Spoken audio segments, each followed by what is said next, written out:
Item ಯಾವುದೇ ಇರಲಿ try ಮಾಡಿ ಆಚಿ ಚಿಕನ್ ಮಸಾಲಾ. ಆಚಿ ಚಿಕನ್ ಮಸಾಲಾ. ಇವತ್ತಿನ ಪ್ರಮುಖ ಸುದ್ದಿಗಳನ್ನು ಒಂದೊಂದಾಗಿ ನೋಡ್ತಾ ಹೋಗೋಣ. ಕೊಡಗಿನ ದುಬಾರೆ ಆನೆ ಶಿಬಿರದಲ್ಲಿ ದುರಂತವೊಂದು ನಡೆದಿದೆ. ಆನೆ ಬಿದ್ದಾಗ ಅಡಿಯಲ್ಲಿ ಸಿಲುಕಿ ಪ್ರವಾಸಿ ಮಹಿಳೆ ಸಾವನ್ನಪ್ಪಿದ್ದಾಳೆ. ದುಬಾರೆಗೆ ಪ್ರವಾಸಕ್ಕೆ ಬಂದಿದ್ದ ಚೆನ್ನೈ ಮೂಲದ 33 ವರ್ಷದ ಮಹಿಳೆ ಜಿಂಚು ಸಾವನ್ನಪ್ಪಿದ್ದು ಎಲಿಫೆಂಟ್ ಬಾತಿಂಗ್ ಸಂದರ್ಭದಲ್ಲಿ ಈ ದುರ್ಘಟನೆ ನಡೆದಿದೆ. ಸಾಕನೆ ಸ್ನಾನ ಮಾಡಿಸುವ ವೇಳೆ ಮಹಿಳೆ ನೀರಿಗಿಳಿದಿದ್ರು. ಈ ವೇಳೆ 2 ಆನೆಗಳ ಕಾದಾಟದ ನಡುವೆ ಸಿಲುಕಿದ ಮಹಿಳೆ ಸಾವನ್ನಪ್ಪಿದ್ದಾರೆ. ಕುಶಾಲನಗರ ಪೊಲೀಸ್ ಠಾಣೆಯಲ್ಲಿ ಪ್ರಕರಣ ದಾಖಲಾಗಿದೆ.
ಬಿರುಗಾಳಿ ಸಹಿತ ಮಳೆ ಆರ್ಭಟಕ್ಕೆ ಹಾವೇರಿ ತತ್ತರಿಸಿದೆ. ಮಳೆ ಗಾಳಿಯ ಹೊಡೆತಕ್ಕೆ ರಟ್ಟಿಹಳ್ಳಿ ತಾಲೂಕಿನ ಕುಡಪಲಿ ಡಸಂಗಾಪುರ ಗ್ರಾಮದ ನಂದೀಶ ಗಸ್ತೇರ ದಿಳ್ಳೆಪ್ಪ ಇಟಿಗಿಗ ಸೇರಿದ ಕೋಳಿ ಫಾರ್ಮ್ ಮೇಲ್ಛಾವಣಿ ಹಾರಿ ಹೋಗಿದ್ದು ಸುಮಾರು 5 ಲಕ್ಷ ಮೌಲ್ಯದ 20 ತೆಂಗಿನ ಮರಗಳು, 50 ಅಡಿಕೆ ಮರಗಳು ಸೇರಿದಂತೆ ಹಲವು ಬೆಳೆಗಳು ನಾಶ ಆಗಿದೆ. ರಣ ಮಳೆ ರಗಳೆಗೆ ಹಾವೇರಿ ಜಿಲ್ಲೆಯ ರೈತರ ಜೀವನ ಅಸ್ತವ್ಯಸ್ತಗೊಂಡಿದೆ.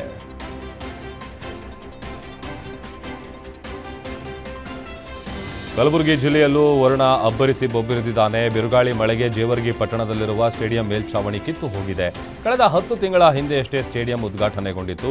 ನಿನ್ನೆ ಸಂಜೆ ಬೀಸಿದ ಬಿರುಗಾಳಿ ಮಳೆಗೆ ಮೇಲ್ಛಾವಣಿ ನೆಲಸಮ ಆಗಿದೆ. ಇನ್ನು ಕಬ್ಬಿಣದ ಕಂಬಗಳು ಉರುಳಿ ಬಿದ್ದಿದ್ದು ಭಾರೀ ದುರಂತವೊಂದು ತಪ್ಪಿದೆ.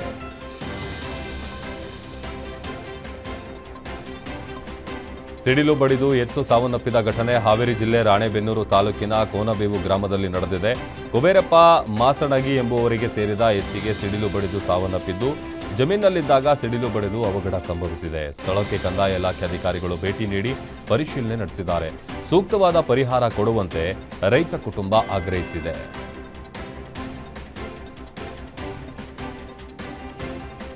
ಬೇಸಿಗೆ ರಣ ಮಳೆ ಅಬ್ಬರಕ್ಕೆ ಕರುನಾಡು ತತ್ತರಿಸಿದೆ. ಸಿಡಿಲಬ್ಬರಕ್ಕೆ ರಾಜ್ಯದಲ್ಲಿ ಒಂದೇ ದಿನ 2 ಬಲಿಯಾಗಿದ್ದಾರೆ. ಧಾರವಾಡದ ಕವಲಗೇರಿ ಗ್ರಾಮದಲ್ಲಿ ಹೊಲಕ್ಕೆ ಹೋಗಿದ್ದ ಜಯಶ್ರೀ ಎಂಬ ಮಹಿಳೆಗೆ ಸಿಡಿಲು ಬಡಿದು ಸಾವನ್ನಪ್ಪಿದರೆ ಪಕ್ಕದಲ್ಲಿದ್ದ ಪತಿಗೆ ಗಾಯ ಆಗಿದೆ. ಇನ್ನು ರಾಯಚೂರಿನ ಲಿಂಗಸ್ಕೂರಿನ ಕೋಮಲಾಪುರ ಗ್ರಾಮದ ಕರಿಯಪ್ಪ ಗೆನ್ನಾಕಿಹಾಳ್ ಸಿಡಿಲು ಬಡಿದು ಸಾವನ್ನಪ್ಪಿದ್ದಾರೆ. ಮತ್ತೊಬ್ಬ ವ್ಯಕ್ತಿ ಬಸವರಾಜ್ಗೂ ಕೂಡ ಗಂಭೀರ ಗಾಯ ಆಗಿದೆ. ಟ್ರ್ಯಾಕ್ಟರ್ಗೆ ಗೊಬ್ಬರ ತುಂಬುತ್ತಿದ್ದ ವೇಳೆ ಸಿಡಿಲು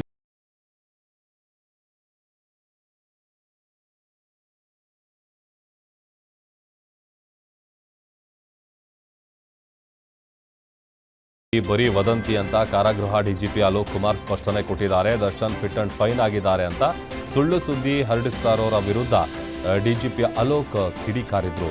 ಇನ್ನು ವದಂತಿಗಳ ಮಧ್ಯೆ ದರ್ಶನ್ ಪತ್ನಿ ವಿಜಯಲಕ್ಷ್ಮಿ ಅಲೋಕ್ ಕುಮಾರ್ ಭೇಟಿಯಾಗಿದ್ರು. 23ನೇ ಮ್ಯಾರೇಜ್ ಆನಿವರ್ಸರಿ ಪ್ರಯುಕ್ತ ಜೈಲಿನ ಕೊಠಡಿ ಒಳಗೆ ದರ್ಶನ್ ಪ್ರತ್ಯೇಕ ಭೇಟಿಗೆ ವಿಜಯಲಕ್ಷ್ಮಿ ಅವರು ಮನವಿ ಮಾಡಿದ್ರು. ಹೆಂಡತಿ ಮತ್ತು ಮಗನ ಒಳ ಸಂದರ್ಶನಕ್ಕೆ ಕೋರಿ ಜೈಲು ಅಧೀಕ್ಷಕ ಎಸ್ಪಿ ಅಂಶುಕುಮಾರ್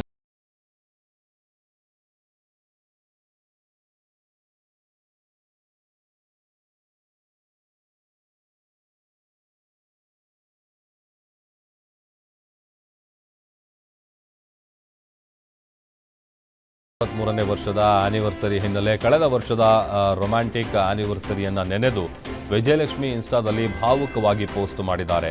ಕನಕಪುರದ ರೆಸಾರ್ಟ್ನಲ್ಲಿ ದಚ್ಚು ದಂಪತಿ 22ನೇ ಆನಿವರ್ಸರಿಯನ್ನು ಸೆಲೆಬ್ರೇಟ್ ಮಾಡಿದ್ರು. ಮುದ್ದು ರಾಕ್ಷಸಿ ಹಾಡಿಗೆ ಪತ್ನಿ ಜೊತೆ ಡ್ಯಾನ್ಸ್ ಕೂಡ ಮಾಡಿದ್ರು. ಪತ್ನಿಗಾಗಿ ಹಾಡು ಹೇಳಿದ್ದ ದರ್ಶನ್ ನೆನೆದು ಈಗ ವಿಜಯಲಕ್ಷ್ಮಿ ಭಾವುಕರಾಗಿದ್ದಾರೆ. ದರ್ಶನ್ ಫೋಟೋ ಪೋಸ್ಟ್ ಮಾಡಿ ಹಾರ್ಟ್ ಬ್ರೇಕ್ ಎಮೋಜಿಯಲ್ಲೇ ವಿರಹ ವೇದನೆಯನ್ನ ವ್ಯಕ್ತಪಡಿಸಿದ್ದಾರೆ. ಪ್ರೀತಿಯ ನೆನಪುಗಳ ನಡುವೆ ವಿಜಯಲಕ್ಷ್ಮಿ ಅವರು ಒಂಟಿಯಾಗಿದ್ದಾರೆ.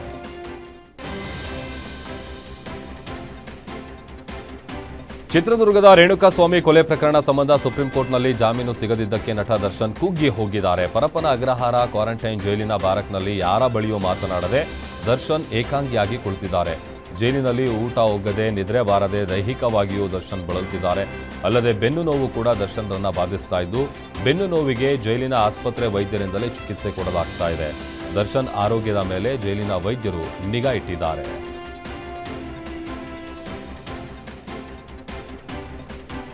ಬೈಕ್ ಅಡ್ಡ ಬಂದ ವಿಚಾರಕ್ಕೆ ವಿದ್ಯಾರ್ಥಿಗೆ ಇಬ್ಬರು ಚಾಕು ಇರಿದಿರುವ ಘಟನೆ ರಾಮಮೂರ್ತಿ ನಗರದ ಬಂಜಾರ ಲೇಔಟ್ನಲ್ಲಿ ನಡೆದಿದೆ. 21 ವರ್ಷದ ಧೀರಜ್ ಚಾಕು ಇರಿತಕ್ಕೊಳಗಾದ ವಿದ್ಯಾರ್ಥಿಯಾಗಿದ್ದು, ಭುವನ್, ಮಿಥುನ್ ಹಲ್ಲೆಗೈದ ಆರೋಪಿಗಳು ಅಂತ ಗೊತ್ತಾಗಿದೆ. ಬೈಕ್ ಅಡ್ಡ ಬಂದ ವಿಚಾರಕ್ಕೆ ಜಗಳ ಶುರುವಾಗಿತ್ತು. ಆ ಸಂದರ್ಭದಲ್ಲಿ ಧೀರಜ್ ಬೆನ್ನು, ತೊಡೆ ಭಾಗಕ್ಕೆ ಆರೋಪಿಗಳು ಚಾಕುವಿನಿಂದ ಇರಿದಿದ್ದಾರೆ. ಸದ್ಯ ಯುವಕ ಧೀರಜ್ ಪ್ರಾಣಾಪಾಯದಿಂದ ಪಾರಾಗಿದ್ದು, ಘಟನೆಯ ದೃಶ್ಯ ಸಿಸಿಟಿವಿಯಲ್ಲಿ ಸೆರೆಯಾಗಿದೆ. ಬಿರಿಯಾನಿ ತಿನ್ನಲು ಹೊಸಕೋಟೆ ಕಡೆ ಹೊರಟಿದ್ದ ಯುವಕ ಧೀರಜ್ ಬಾಣಸವಾಡಿಯ ಮುಖ್ಯ ರಸ್ತೆಯಲ್ಲಿ ನಿಂತಿದ್ದ. ಅದೇ ಸಮಯಕ್ಕೆ ಆಗಮಿಸಿ ದುಷ್ಕರ್ಮಿಗಳು ಚಾಕುವಿನಿಂದ ಎರೆದಿದ್ದಾರೆ. ಆರೋಪಿಗಳಾದ ಭುವನ್, ಮಿಥುನ್ ಅನ್ನ ಪೊಲೀಸರು ಬಂಧಿಸಿ ವಿಚಾರಣೆ ನಡೆಸ್ತಾ ಇದ್ದಾರೆ. ಇನ್ನು ಬಾಣಸವಾಡಿ ಪೊಲೀಸ್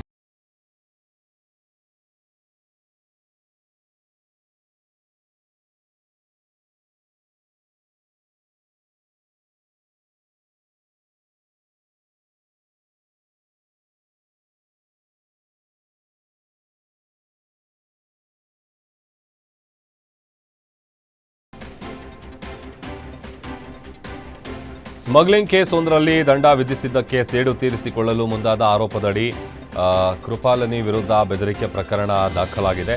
ಮಂಗಳೂರಿನಲ್ಲಿ ಕಸ್ಟಮ್ಸ್ ಅಧಿಕಾರಿಯಾಗಿರುವ ಆಂಟೋನಿ ಕೃಪಾಲನಿ ವಿರುದ್ಧ ದೂರು ದಾಖಲಿಸಿದ್ದು, ಹಿಂದೆ ಕಸ್ಟಮ್ಸ್ ಚಾರ್ಜ್ ಅನ್ನು ತಪ್ಪಿಸೋದಕ್ಕೆ ಸ್ಮಗ್ಲಿಂಗ್ ಹಾದಿ ಹಿಡಿದಿದ್ದ ಕೃಪಾಲಾನಿಯನ್ನ ಬಂಧಿಸಿ 8.5 ಲಕ್ಷದಷ್ಟು ಆಂಟೋನಿ ದಂಡವನ್ನು ವಿಧಿಸಿದ್ರು. ಇದೇ ಕಾರಣಕ್ಕೆ ಸೇಡು ತೀರಿಸಿಕೊಳ್ಳಲು ಮುಂದಾಗಿದ್ದಕ್ಕೆ ಕೃಪಾಲನಿ ಆಂಟೋನಿ ಸಹೋದ್ಯೋಗಿಗೆ ಕರೆ ಮಾಡಿ ನಿನ್ನ ಮತ್ತು ಹೆಂಡತಿ ಮಕ್ಕಳನ್ನ ಬಿಡಲ್ಲ ಅಂತ ಬೆದರಿಕೆ ಹಾಕಿದ್ದಾನೆ. ಈ ಸಂಬಂಧ ಹಲಸೂರು ಪೊಲೀಸ್ ಠಾಣೆಯಲ್ಲಿ ಕೇಸ್ ದಾಖಲಾಗಿದ್ದು, ಕೃಪಾಲನಿ ವಿರುದ್ಧ ಕ್ರಮ ಕೈಗೊಳ್ಳುವಂತೆ ಆಂಟೋನಿ ಆಗ್ರಹಿಸಿದ್ದಾರೆ.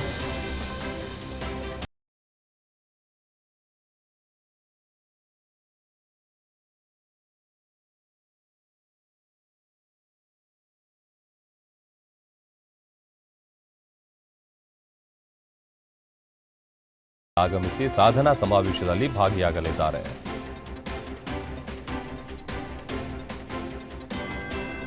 ಬೆಂಗಳೂರಲ್ಲಿ ಲೇಡಿ ಡಾನ್ಗಳ ಹಾವಳಿ ಹೆಚ್ಚಾಗಿದೆ. ರಿಯಲ್ ಎಸ್ಟೇಟ್ ಉದ್ಯಮಿ ವೆಂಕಟರಾಜುಗೆ lady don Sangeeta Ram site agreement ವಿಚಾರಕ್ಕೆ ಬೆದರಿಕೆ ಹಾಕಿದ್ದ ಸಂಬಂಧ ಕೊಡಿಗೆಹಳ್ಳಿ ಪೊಲೀಸ್ ಠಾಣೆಯಲ್ಲಿ ಕೇಸ್ ದಾಖಲಾಗಿದೆ. ನಾನು ಕರ್ನಾಟಕ ಯುವ ಸೇನೆ ಮುಖ್ಯಸ್ಥೆ, ಮಹಿಳಾ ಸಂಘದ ಅಧ್ಯಕ್ಷೆ ಅಂತೇಳಿ 20 ಜನರ ಪಟಾಲಂ ಜೊತೆ ವೆಂಕಟರಾಜು ಕಚೇರಿಗೆ ನುಗ್ಗಿ ಗಲಾಟೆ ಮಾಡಿದ್ದಾಳೆ. ಹಿಂದೆ ವೆಂಕಟರಾಜು ಶಿವಾಜಿನಗರದಲ್ಲಿ ಸೈಟ್ ಅಗ್ರಿಮೆಂಟ್ ಅನ್ನು ಮಾಡಿಸ್ಕೊಂಡಿದ್ರು.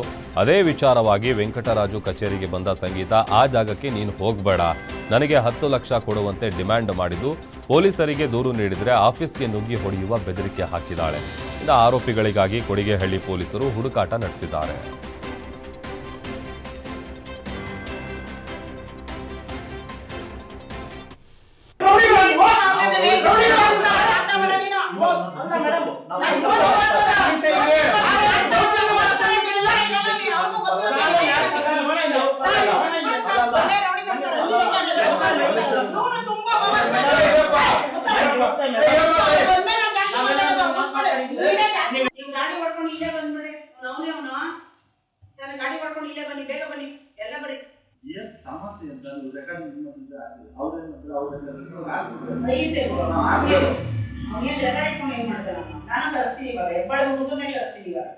ಇದೇ ಕೊಡಗೆ ಅಮೃತ ತರ್ತೀನಿ ನಾನು.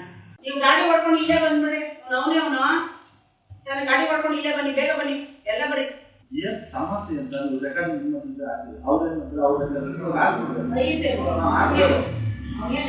ಏನ್ ಮಾಡ್ತಾರ, ನಾನು ತರ್ತೀನಿ ಇವಾಗ ಹೆಬ್ಬಾಳ.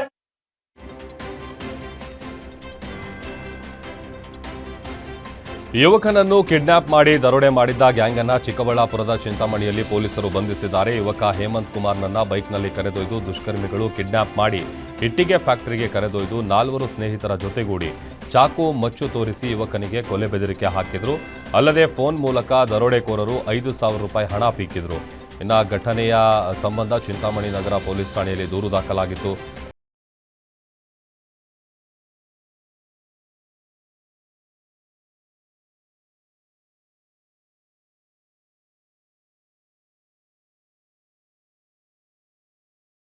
ಹಿನ್ನೆಲೆ ಮಂಡ್ಯದ ವಿದ್ಯಾನಗರದ ಗಣಪತಿ ದೇಗುಲದಲ್ಲಿ ಜೆಡಿಎಸ್ ಪಕ್ಷದ ವತಿಯಿಂದ ವಿಶೇಷ ಪೂಜೆ ಹೋಮ ಹವನ ನಡೆದಿದೆ. ಜಿಲ್ಲಾಧ್ಯಕ್ಷ ಡಿ ರಮೇಶ್ ನೇತೃತ್ವದಲ್ಲಿ ಪೂಜೆ ಸಲ್ಲಿಸಿದ ಕಾರ್ಯಕರ್ತರು ದೇವೇಗೌಡರು ಶತಾಯುಷಿಯಾಗಿ ಆರೋಗ್ಯವಾಗಿರಲಿ ಅಂತ ಪ್ರಾರ್ಥನೆ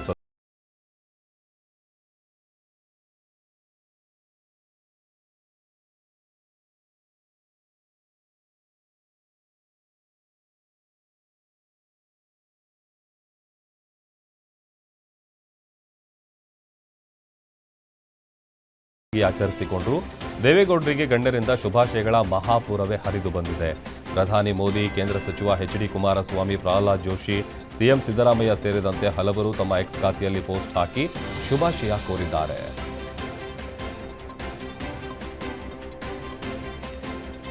ತೊಂಬತ್ನಾಲ್ಕನೇ ವಸಂತಕ್ಕೆ ಮಾಜಿ ಪ್ರಧಾನಿ ಎಚ್.ಡಿ. ದೇವೇಗೌಡ ಕಾಲಿಟ್ಟಿದ್ದು ಚಿಕ್ಕಬಳ್ಳಾಪುರ ಜಿಲ್ಲೆ ಶಿಡ್ಲಘಟ್ಟದಲ್ಲಿ ದೇವೇಗೌಡರ ಹುಟ್ಟುಹಬ್ಬವನ್ನು ಭರ್ಜರಿಯಾಗಿ ಆಚರಿಸಲಾಯಿತು.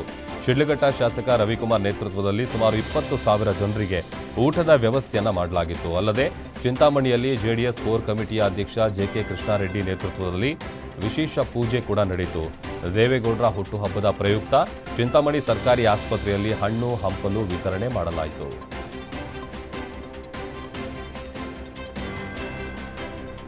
ಪೆಟ್ರೋಲ್ ಡೀಸೆಲ್ ಮಿತ ಬಳಕೆಗೆ ಪ್ರಧಾನಿ ಮೋದಿ ಸಲಹೆ ಹಿನ್ನೆಲೆಯಲ್ಲಿ ವಿಜಯಪುರದಲ್ಲಿ ಸಂಸದ ರಮೇಶ್ ಜಿಗಜಿಣಗಿ ಎಲೆಕ್ಟ್ರಿಕ್ ಬೈಕ್ ಏರಿ ಜಿಲ್ಲಾಧಿಕಾರಿ ಕಚೇರಿಗೆ ಆಗಮಿಸಿದ್ದಾರೆ.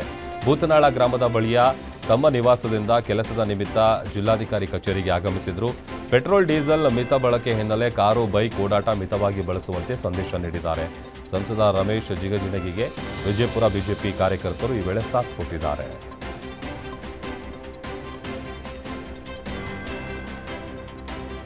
ವಿಜಯೇಂದ್ರ ಸೇರಿದಂತೆ ಬಿಜೆಪಿ ನಾಯಕರ ಮೆಟ್ರೋ ಪ್ರಯಾಣ ವಿಚಾರಕ್ಕೆ ಸಂಬಂಧಪಟ್ಟಂತೆ ಕಲಬುರಗಿಯಲ್ಲಿ ಸಚಿವ ಪ್ರಿಯಾಂಕ್ ಖರ್ಗೆ ಬಿಜೆಪಿ ವಿರುದ್ಧ ವಾಗ್ದಾಳಿ ನಡೆಸಿದ್ದಾರೆ. ಈ ಸ್ಥಿತಿಗೆ ದೇಶವನ್ನ ತಂದವರು ಯಾರು? ಬಿಜೆಪಿಯ 4 ಎಸ್ಕಾರ್ಟ್ ಬಿಟ್ರೆ ದೇಶದ ಸಮಸ್ಯೆ ಪರಿಹಾರ ಆಗತ್ತಾ? ಇಷ್ಟು ದಿನ ಎಲ್ಲವೂ ಸರಿಯಾಗಿತ್ತು ಅಂತ ಮೋದಿ ಹೇಳ್ತಾ ಇದ್ರು. ಈಗ ಯಾಕೆ ದೇಶದ ಆರ್ಥಿಕ ಸ್ಥಿತಿ ಆಪತ್ತಿನಲ್ಲಿದೆ? ಮೋದಿ ಹೇಳೋಕ್ಕಿಂತ ಮುಂಚೆಯೇ ಪ್ರತಿ ವಾರ 1 ದಿನ ಮೆಟ್ರೋದಲ್ಲಿ ನಾವು ಪ್ರಯಾಣ ಮಾಡ್ತಾ ಇದ್ವಿ. ದೇಶದ ಸಂಕಷ್ಟದ ಬಗ್ಗೆ ರಾಹುಲ್ ಗಾಂಧಿ ಮೊದಲೇ ಹೇಳಿದ್ರು. ಈಗ ಪೆಟ್ರೋಲ್ ಕಡಿಮೆ ಬಳಸಿ ಅಂತಾರೆ. ಏನಾದರೂ ಒಳ್ಳೆ ಸುದ್ದಿ ಇದ್ರೆ ರಾತ್ರಿ 8 ಗಂಟೆಗೆ ಟಿವಿ ಮುಂದೆ ಬಂದು ಹೇಳ್ತಾರೆ. ಇದನ್ನ ಮೊದಲೇ ಯಾಕೆ ಜನರ ಹತ್ರ ಹೇಳಲಿಲ್ಲ ಅಂತ ಕಿಡಿಕಾರಿದ್ದಾರೆ. ಮಾಡ್ಬೇಕಲ್ಲ, ಅವರಂತೂ ಹೋದ್ರು. ನಾವು ಪ್ರತಿ ವಾರ ಹೋಗ್ತೀವಲ್ಲ ವೈಟ್ ಫೀಲ್ಡಿಗೆಲ್ಲ ಹೋಗ್ಬೇಕಾದ್ರೆ ನಾವು ಮೆಟ್ರೋನಲ್ಲೇ ಹೋಗೋದು. ಆಮೇಲೆ ಒಂದಿನ ಅಲ್ಲ, ಪಾಪ ವಿಜೇಂದ್ರ ಅವ್ರು ಇರ್ಬೋದು, ಸೆಂಟ್ರಲ್ ಮಿನಿಸ್ಟರ್ಸ್ ಇರ್ಬೋದು, ಇವತ್ತು ಬೆನ್ಗಾವಲ್ ಬಿಡಕ್ಕೆ ಅಥವಾ ಮೆಟ್ರೋ ಹತ್ತಕ್ಕೆ ಅಥವಾ ಬಸ್ ಹತ್ತಕ್ಕೆ ಈ ಪರಿಸ್ಥಿತಿಗೆ ಯಾಕೆ ಬಂದಿದ್ರೆ ಅದಕ್ಕೆ ಹೇಳ್ಬೇಕಲ್ಲ ತಾವು. ಈಗ ಈ ಪರಿಸ್ಥಿತಿಗೆ ತಂದು ನಿಲ್ಲಿಸಿದ್ದು ಯಾರು, ಯಾಕೆ, ಹೇಗಾಯ್ತು ಅದು ಇಂಪಾರ್ಟೆಂಟ್ ಅಲ್ಲ. ಯಾರು ಬಿಜೆಪಿ ನಾಯಕರು 4 ಜನ ಮೆಟ್ರೋ ಹತ್ತಿದ ತಕ್ಷಣ ನಮ್ಮ ಪರಿಸ್ಥಿತಿ ಸರಿಯಾಗಾಯ್ತಾ? ಶ್ರೀಸಾಮಾನ್ಯನಿಗೆ ಯಾವ ರೀತಿ ಆರ್ಥಿಕ ಹೊಡೆತ ಆಗಿದೆ ಮೋದಿ ಅವರ ನೀತಿಗಳಿಂದ ಅಂತ ಅದ್ರ ಬಗ್ಗೆ ನಾವು ವಿಮರ್ಶೆ ಮಾಡ್ಬೇಕಲ್ಲ. ಅವರಂತೂ ಹೋದ್ರು. ಈಗ ಮಿಕ್ಕಿದಲ್ಲಿ ಒಳ್ಳೆ ಸುದ್ದಿ ಇದ್ರೆ ಬಂದು ರಾತ್ರಿ 8:30 ನಿಮ್ಗೆ ಹೇಳ್ತಾರ.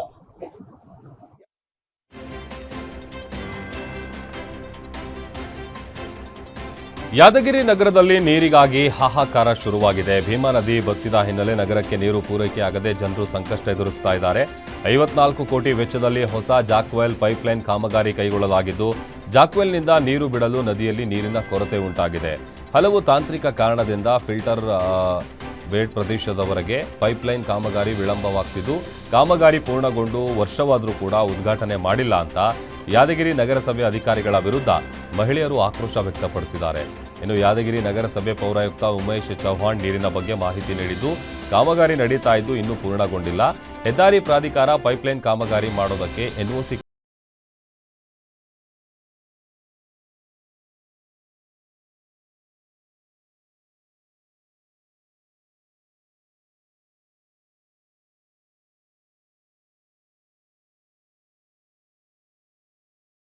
ಕೋರರನ್ನ ಬಂಧಿಸಿದ್ದಾರೆ. ಅಲ್ಲದೆ ಬಂಧಿತರಿಂದ 2,15,000 ನಗದು ಜಪ್ತಿ ಮಾಡಿದ್ದಾರೆ. ಇಸ್ಪೀಟ್ ದಂಧೆ ನಡೆಸುತ್ತಿದ್ದ ದೀಪಕ್, ಹನುಮಂತರೆಡ್ಡಿ, ಚೋಟು ಕಿಂಗ್ ಪಿನ್ಗಳು ಎಸ್ಕೇಪ್ ಆಗಿದ್ದಾರೆ. ಚಿತ್ರದುರ್ಗ ಗ್ರಾಮಾಂತರ ಠಾಣೆಯಲ್ಲಿ ಕೇಸ್ ದಾಖಲಾಗಿದ್ದು, ಆರೋಪಿಗಳನ್ನು ಬಂಧಿಸುವುದಕ್ಕೆ ಪೊಲೀಸರು ಬಲೆ ಬೀಸಿದ್ದಾರೆ.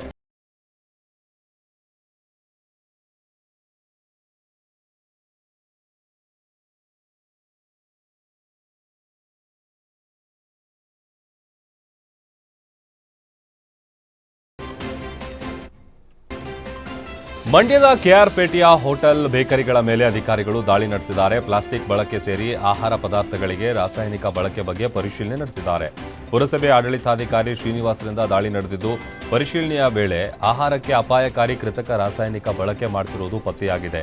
ಬೇಕರಿಗಳಲ್ಲಿ ಕೇಕ್ಗಳಿಗೆ ಕೃತಕ ಬಣ್ಣ ಸೇರಿಸುತ್ತಿರುವುದಕ್ಕೆ ಆಡಳಿತಾಧಿಕಾರಿ ಅಸಮಾಧಾನ ಹೊರಹಾಕಿ ಬೇಕರಿ ಮಾಲೀಕರಿಗೆ ಎಚ್ಚರಿಕೆ ನೀಡಿದ್ದಾರೆ. ಸ್ಥಳದಲ್ಲೇ ಜನರಿಗೆ ಕೃತಕ ಬಣ್ಣ, ಪ್ಲಾಸ್ಟಿಕ್ ಬಳಕೆ ಬಗ್ಗೆ ಜಾಗೃತಿ ಕೂಡ ಮೂಡಿಸಿದ್ರು.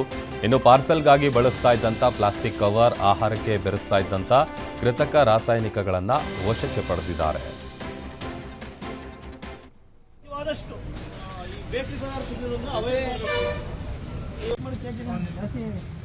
ಸರ್ ಅದು ರೆಡ್ ವೆಲ್ವೆಟ್ಗೆ ಪೌಡರ್ಗೆ ಪರ್ಮಿಟ್ ಇದೆ ಸರ್. ಇದು ಹಾರ್ಮ್ಫುಲ್ ಪೌಡರ್ ಬಟ್ ಅದಕ್ಕೆ ಪರ್ಮಿಟ್ ಇದೆ. ಅದು ಲ್ಯಾಬ್ಗೂ ಆಲ್ರೆಡಿ ಇವ್ರ ಬೇಕರಿಲೂ ಕಳಿಸಿದ್ದೀನಿ ಸ್ಯಾಂಪಲ್, ಸ್ವಲ್ಪ ಸೇಫ್ ಇದೆ ಸರ್. ಇದು ಕೇಕಿಗೆ ನಾವು ಹನಿ ಕೇಕಿಗೆಲ್ಲ ಹಾಕಂತ ಬಣ್ಣ, ಇದು ಸಿಂಥೆಟಿಕ್ ಬಣ್ಣ ನೋಡಿ. ಕೈ ತೊಳಿರಪ್ಪ, ಅಲ್ಲಿ ಜಗ್ನೀರ್ ಐತಲ್ವಾ, ಎತ್ಕೊಂಬೋಣ. ತುಂಬಿಕೊಂಡಿಲ್ವಾ ನೋಡಿ.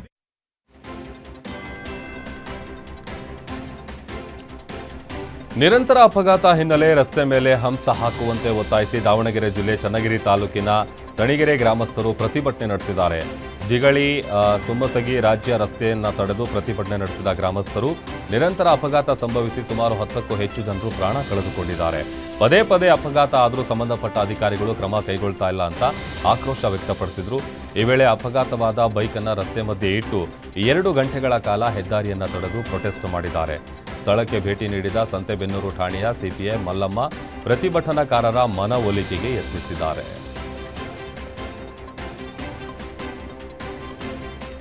ಪರಪುರುಷನ ಸಂಘ ಮಾಡಿದ ತಾಯಿಯನ್ನೇ ಮಗ ಕೊಂದ ಘಟನೆ ಮೈಸೂರು ತಾಲೂಕಿನ ಮಾದಹಳ್ಳಿ ಗ್ರಾಮದಲ್ಲಿ ನಡೆದಿದೆ. 48 ವರ್ಷದ ಸುಧಾ ಕೊಲೆಯಾದ ಮಹಿಳೆಯಾಗಿದ್ದು, ತಾಯಿಯನ್ನ ಕೊಂದು ಮಗ ಶಿವರುದ್ರಪ್ಪ ಪರಾರಿಯಾಗಿದ್ದಾನೆ.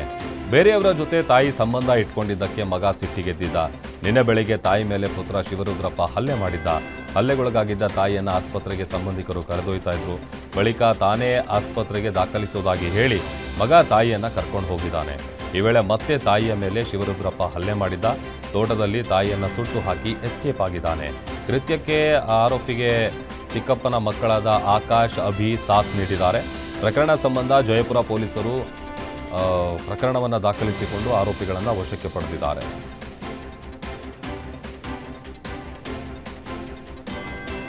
ಹಣ ಹೂಡಿಕೆ ಮಾಡಿದರೆ ದುಪ್ಪಟ್ಟು ಹಣ ಗಳಿಸಬಹುದು ಅಂತ ಆಸೆ ತೋರಿಸಿ ವೃದ್ಧರೊಬ್ಬರಿಗೆ ಸೈಬರ್ ವಂಚಕರು ವಂಚಿಸಿದ್ದಾರೆ.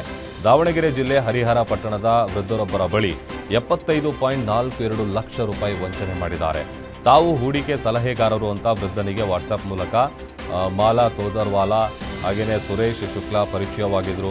SBI ಸೆಕ್ಯೂರಿಟೀಸ್ ಲಿಮಿಟೆಡ್ ಕಂಪನಿಯಲ್ಲಿ ಹೂಡಿಕೆ ಮಾಡಿದರೆ ದುಪ್ಪಟ್ಟು ಹಣ ಗಳಿಸುವ ಆಸೆಯನ್ನು ತೋರಿಸಿದ್ರು. ವಂಚಕರ ಮಾತನ್ನು ನಂಬಿ ಹಂತ ಹಂತವಾಗಿ ವೃದ್ಧ 75.42 ಲಕ್ಷ ಹೂಡಿಕೆ ಮಾಡಿದ್ರು. ನಂತರ ಹಣ ವಾಪಸ್ ಬಾರದ ಹಿನ್ನೆಲೆ ವಂಚನೆಗೊಳಗಾಗಿರುವುದು ದೃಢವಾಗಿದೆ. ಕೂಡಲೇ ಸೈಬರ್ ಅಪರಾಧ ಠಾಣೆಗೆ ವೃದ್ಧ ದೂರನ್ನು ನೀಡಿದ್ದಾರೆ.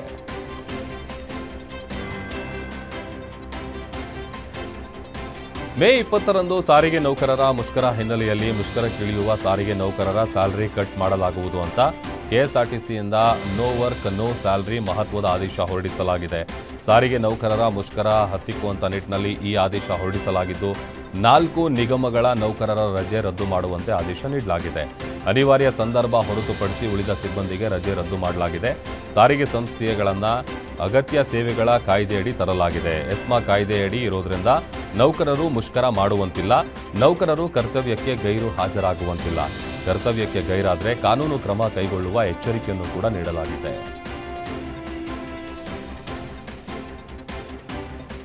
ದಾವಣಗೆರೆ ಜಿಲ್ಲೆ ಹರಿಹರದ ವಚನಾನಂದ ಸ್ವಾಮೀಜಿ ವಿರುದ್ಧ ಪೋಕ್ಸೋ ಪ್ರಕರಣ ದಾಖಲಾದ ಹಿನ್ನೆಲೆ ಮತ್ತೆ ವಚನಾನಂದ ಶ್ರೀಗಳನ್ನು ವಿಚಾರಣೆಗೆ ಪೊಲೀಸರು ಕರೆದಿದ್ದಾರೆ. ಈ ಸಂಬಂಧ ಹರಿಹರ ಗ್ರಾಮಾಂತರ ಪೊಲೀಸ್ ಠಾಣೆಗೆ ವಚನಾನಂದ ಶ್ರೀಗಳು ಹಾಜರಾಗಿದ್ದಾರೆ. ಇನ್ನು ಮಕ್ಕಳಿಗೆ ಹಿಂಸೆ ಕೊಟ್ಟಿದ್ದಾರೆಂದು ಇನ್ನೊಂದು ದೂರು ದಾಖಲಾಗುವ ಸಾಧ್ಯತೆ ಕೂಡ ಇದೆ. ಈಗಾಗಲೇ ಸ್ವಾಮೀಜಿ ವಿರುದ್ಧ ಮಕ್ಕಳ ಕಲ್ಯಾಣ ಸಮಿತಿಗೆ 3 ಬಾಲಕರು ದೂರು ನೀಡಿದ ಹಿನ್ನೆಲೆ ಮಕ್ಕಳ ಕಲ್ಯಾಣ ಸಮಿತಿಯಿಂದ ಹರಿಹರ ಗ್ರಾಮಾಂತರ ಠಾಣೆಗೆ ವರದಿಯನ್ನು ನೀಡಲಾಗಿದೆ.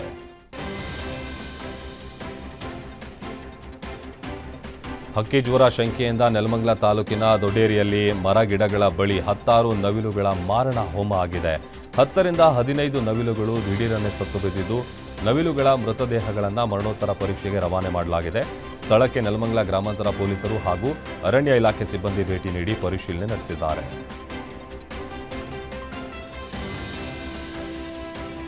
ಬಾಗಲಕೋಟೆಯ ಲೋಕಾಪುರ ಪಟ್ಟಣದಲ್ಲಿ ಜೆಸಿಬಿ ಗರ್ಜನೆ ಮಾಡಿದೆ. ಲೋಕಾಪುರ ಬಸವೇಶ್ವರ ವೃತ್ತದ ಬಳಿ ರಸ್ತೆ ಬದಿ ಹಾಕಲಾಗಿದ್ದ ಒತ್ತುವರಿ ಅಂಗಡಿಗಳನ್ನು ಜೆಸಿಬಿ ಮೂಲಕ ತೆರವು ಮಾಡಲಾಯಿತು. ಪಾದಚಾರಿಗಳ ಸಂಚಾರಕ್ಕೆ ಅಡ್ಡಿಯಾಗಿದ್ದ ಅಂಗಡಿಗಳನ್ನು ತೆರವುಗೊಳಿಸಲಾಗಿದೆ. ಮುಧೋಳ ತಹಶೀಲ್ದಾರ್ ಸೂಚನೆ ಮೇರೆಗೆ ಅಧಿಕಾರಿಗಳ ತಂಡ ಕಾರ್ಯಾಚರಣೆ ನಡೆಸಿತು. ಈ ವೇಳೆ ಮುಧೋಳ ಎಒ, ಪಟ್ಟಣ ಪಂಚಾಯಿತಿ ಅಧಿಕಾರಿಗಳು ಹಾಗೂ ವ್ಯಾಪಾರಸ್ಥರ ಮಧ್ಯೆ ವಾಗ್ವಾದ ಕೂಡ ನಡೆದಿದೆ. ಏಕಾಏಕಿ ಅಂಗಡಿ ತೆರವು ಮಾಡಿದ್ರಿಂದ ಬೀದಿ ಬದಿ ವ್ಯಾಪಾರಸ್ಥರು ಕಂಗಾಲಾಗಿದ್ದಾರೆ. ಪರ್ಯಾಯ ಅಂಗಡಿ ವ್ಯವಸ್ಥೆ ಕಲ್ಪಿಸಿ ಅಂತ ಬೀದಿ ಬದಿ ವ್ಯಾಪಾರಿಗಳು ಒತ್ತಾಯಿಸಿದ್ದಾರೆ.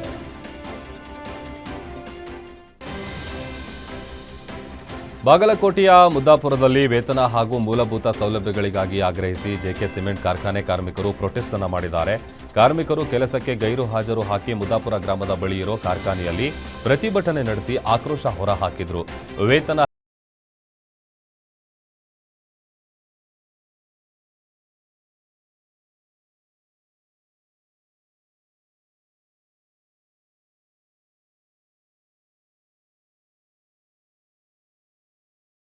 ಒತ್ತಾಯಿಸಿ ವಿದ್ಯಾರ್ಥಿಗಳು ಜಿಲ್ಲಾಧಿಕಾರಿ ಕಚೇರಿ ಎದುರು ಪ್ರತಿಭಟನೆ ನಡೆಸಿದ್ದಾರೆ. ಕೆಸೆಟ್ ಪರೀಕ್ಷೆ ಬೆಂಗಳೂರಿನಲ್ಲಿ ಮಾತ್ರ ನಡೆಯುತ್ತವೆ.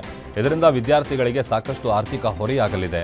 ವಿದ್ಯಾರ್ಥಿಗಳ ಆರ್ಥಿಕ ಹೊರೆ ತಪ್ಪಿಸುವುದಕ್ಕೆ ಧಾರವಾಡದಲ್ಲಿ ಪರೀಕ್ಷೆ ನಡೆಸುವಂತೆ ಆಗ್ರಹಿಸಿದ್ದಾರೆ. ಪ್ರತಿಭಟನೆಯಲ್ಲಿ ಸರ್ಕಾರದ ವಿರುದ್ಧ ಧಿಕ್ಕಾರದ ಘೋಷಣೆಗಳನ್ನು ಕೂಗಿ ವಿದ್ಯಾರ್ಥಿಗಳು ತಮ್ಮ ಆಕ್ರೋಶ ಹೊರಹಾಕಿದರು.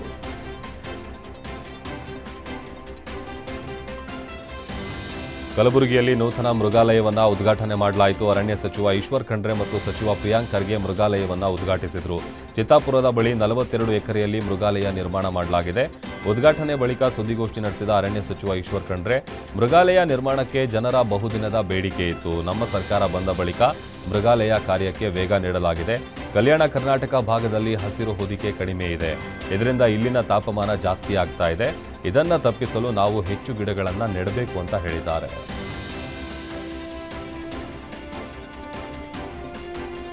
ತಮಿಳಿನ ಕರುಪು ಸಿನಿಮಾ ಎಲ್ಲೆಡೆ ಹವಾ ಎಬ್ಬಿಸಿದೆ. ಥಿಯೇಟರ್ಗಳಲ್ಲಿ ಸಿನಿಮಾ ವೀಕ್ಷಣೆಯ ವೇಳೆ ಅಭಿಮಾನಿಗಳು ವಿಚಿತ್ರ ವರ್ತನೆ ಮಾಡ್ತಾ ಇದ್ದಾರೆ. ಮೈ ಮೇಲೆ ದೇವರು ಬಂದಂತೆ ಕೂಗಾಡ್ತಾ ಕರುಪು ಥೀಮ್ ಸಾಂಗ್ ವೇಳೆ ಸೀಟುಗಳ ಮೇಲೇರಿ ವಿಚಿತ್ರ ನರ್ತನ ಮಾಡ್ತಾ ಇದ್ದಾರೆ. ಕೆಲವೆಡೆ ಥಿಯೇಟರ್ ಅನ್ನೇ ದೇವಸ್ಥಾನವಂತೆ ಭಾವಿಸಿ ಪೂಜೆ ಮಾಡಿ ಸೂರ್ಯ ಮಾಸ್ ಎಂಟ್ರಿಗೆ ಥಿಯೇಟರ್ಗಳಲ್ಲಿ ಫ್ಯಾನ್ಸ್ ಧೂಳೆಬ್ಬಿಸಿದ್ದಾರೆ. ತ್ರಿಷಾ, ಆರ್ಜೆ ಬಾಲಾಜಿ ಪಾತ್ರಗಳಿಗೆ ಭಾರಿ ಮೆಚ್ಚುಗೆ ವ್ಯಕ್ತವಾಗಿದೆ. ರಿಲೀಸ್ ಡೇ ಕ್ಯಾನ್ಸಲ್ ಬಳಿಕ ಕರುಪು ಭರ್ಜರಿ ಓಪನಿಂಗ್ ಅನ್ನು ಪಡ್ಕೊಂಡಿದೆ. ಥಿಯೇಟರ್ಗಳಲ್ಲಿ ಕರುಪು ಭರ್ಜರಿ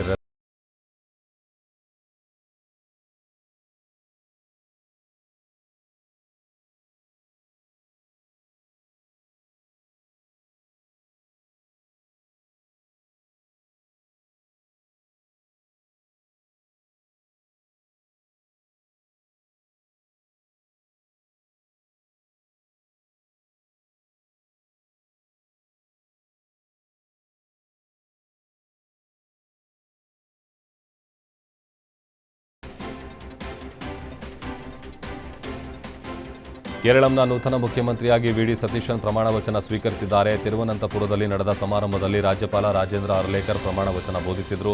ಪ್ರಮಾಣ ವಚನ ಸಮಾರಂಭದಲ್ಲಿ ಮಲ್ಲಿಕಾರ್ಜುನ್ ಖರ್ಗೆ, ರಾಹುಲ್ ಗಾಂಧಿ, ಪ್ರಿಯಾಂಕಾ ಗಾಂಧಿ, ವೇಣುಗೋಪಾಲ್, ಸಿಎಂ ಸಿದ್ದರಾಮಯ್ಯ, ಡಿಸಿಎಂ ಡಿಕೆಶಿ, ರೇವಂತ್ ರೆಡ್ಡಿ ಸೇರಿದಂತೆ ಹಲವರು ಭಾಗಿಯಾಗಿದ್ದರು. ಇನ್ನು ಸಿಎಂ ಜೊತೆ ಕಾಂಗ್ರೆಸ್ನ 11 ಶಾಸಕರು, ಮುಸ್ಲಿಂ ಲೀಗ್ನ 5 ಶಾಸಕರು ಸಂಪುಟಕ್ಕೆ ಸೇರ್ಪಡೆಗೊಂಡರು.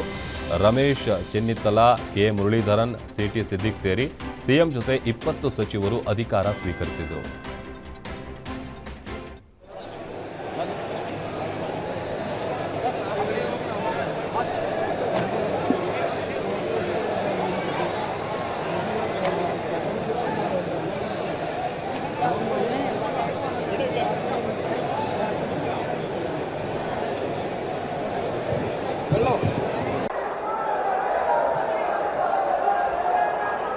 ഞാൻ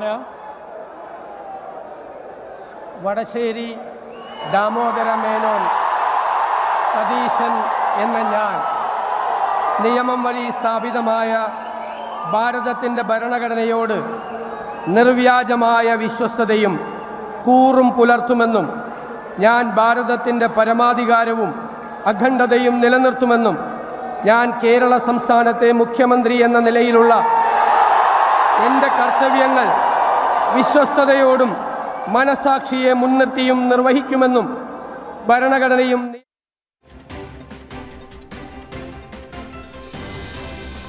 ಮಧ್ಯಪ್ರಾಚ್ಯ ಸಂಘರ್ಷ ಮತ್ತಷ್ಟು ಹೆಚ್ಚಾಗುತ್ತಾ ಎಂಬ ಪ್ರಶ್ನೆ ಎದುರಾಗಿದೆ. ಶಾಂತಿ ಒಪ್ಪಂದಕ್ಕೆ ಒಪ್ಪದಿದ್ರೆ ಏನೂ ಉಳಿಯಲ್ಲ. ಸಮಯ ವೇಗವಾಗಿ ಮುಗಿತಾ ಇದೆ. ಇರಾನ್ಗೆ ಅಮೆರಿಕ ಅಧ್ಯಕ್ಷ ಡೊನಾಲ್ಡ್ ಟ್ರಂಪ್ ಮತ್ತೆ ಖಡಕ್ ವಾರ್ನಿಂಗ್ ಕೊಟ್ಟಿದ್ದಾರೆ. ಮುಸ್ತಬಾ ಪಡೆ ಬೇಗ ಕ್ರಮ ಕೈಗೊಳ್ಳಬೇಕು, ಇಲ್ಲವಾದರೆ ಏನೂ ಉಳಿಯಲ್ಲ. ಯುರೇನಿಯಂ ಕೊಟ್ಟುಬಿಡಿ ಎಂದು ವಾರ್ನಿಂಗ್ ಕೊಟ್ಟಿದ್ದಾರೆ. ಈ ಮಧ್ಯೆ ಯುದ್ಧ ಸ್ಥಗಿತಕ್ಕೆ ಇರಾನ್ಗೆ ಅಮೆರಿಕ 5 ಹೊಸ ಷರತ್ತುಗಳನ್ನು ಮುಂದಿಟ್ಟಿದೆ. ಹಿಂದಿನ ನಿರ್ಬಂಧಗಳಿಂದ ಉಂಟಾದ ನಷ್ಟಕ್ಕೆ ಪರಿಹಾರ ಇಲ್ಲ. 400 ಕೆಜಿಗಳಷ್ಟು ಸಮೃದ್ಧ ಯುರೇನಿಯಂ ಅಮೆರಿಕಾಗೆ ಕೊಡಬೇಕು. ಇದು ಸೇರಿದಂತೆ ಇನ್ನೂ ಅನೇಕ ಷರತ್ತುಗಳನ್ನು ಮುಂದಿಟ್ಟಿದೆ.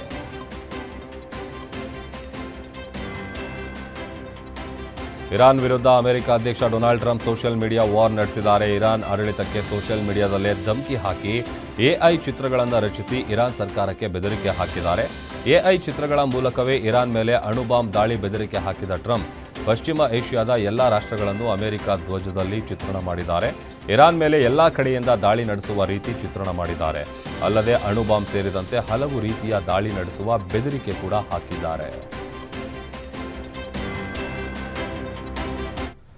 ಇದಿಷ್ಟುವರೆಗಿನ ಪ್ರಮುಖ ಅಪ್ಡೇಟ್ಸ್. ನೋಡ್ತಾರೆ ಗ್ಯಾರಂಟಿ ನ್ಯೂಸ್. ಸುದ್ದಿ ಖಚಿತ, ನ್ಯಾಯ ನಿಶ್ಚಿತ.